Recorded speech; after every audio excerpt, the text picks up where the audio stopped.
We loved to end our day with an evening ride around town to relax her. The first year she lived with us was filled with activities, conversations, cooking, and loads of picnics. She loved the outdoors, so we planted flowers, made hanging baskets, and sat under the shade trees and ate hamburgers. She would often say, "Oh, honey, this is what I call living." By 2:30 every afternoon, my husband would return from work and have an afternoon snack with her.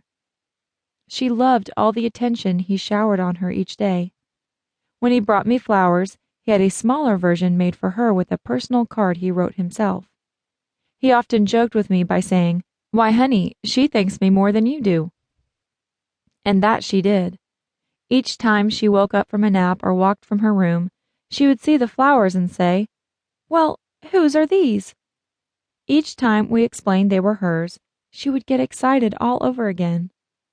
It was sweet to hear her say, "I must be an awful special girl to get flowers like these." I was always amazed at how my husband talked with her. Just like he always did, as serious as he always was, he would say, "Ree, now you remember Mr. So-and-so. Well, he has put in a new shop. You should go by and see it." I would sit there dumbfounded and shocked at the fact that he didn't even act like he knew she couldn't remember, or he would say as he shared his snack, "Yeah, Ree, you would love seeing them again." At times, I would almost feel angry that he seemed so unaware. Yet, when I looked at her face, she was beaming. He could always get her to eat. She loved his contagious laughter and so wanted to please him. When I questioned him about why he would always ask her if she remembered and conduct his conversations as he did, he would remind me matter-of-factly, "She is the same to me. We have talked like this for years. She hears my heart, not my words." No 2 days were ever alike at our house. People would drop by to visit Mom, or activities kept us on the go. All this she loved. Over and over, she would tell me how much she loved her new apartment. I knew it was all the love and attention she was receiving. There was such a peace in my heart, knowing she was happy. She had a little table and 2 chairs with a basket of goodies always in her living area. If she was hungry in between meals, she could eat whenever she desired. When the grandchildren came to visit, she always had a little surprise for them. Her living area also had its own bathroom and television, private phone, and all her special pictures and treasures from her friends.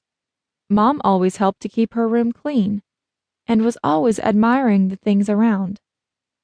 When anyone would stop by, she would ask them over and over if they had seen her new apartment. Each day I watched her become more and more childlike. She was always very sweet, but asking questions over and over. If you laid down jewelry or personal items, they became hers. Often, Mom would ask if I'd like to wear some of her jewelry. Not realizing it was mine, she had picked up by mistake. Our first Christmas together was wonderful. We placed her large tree and all its ornaments from her home in her living area. She could lie in bed and look at the beautiful lights.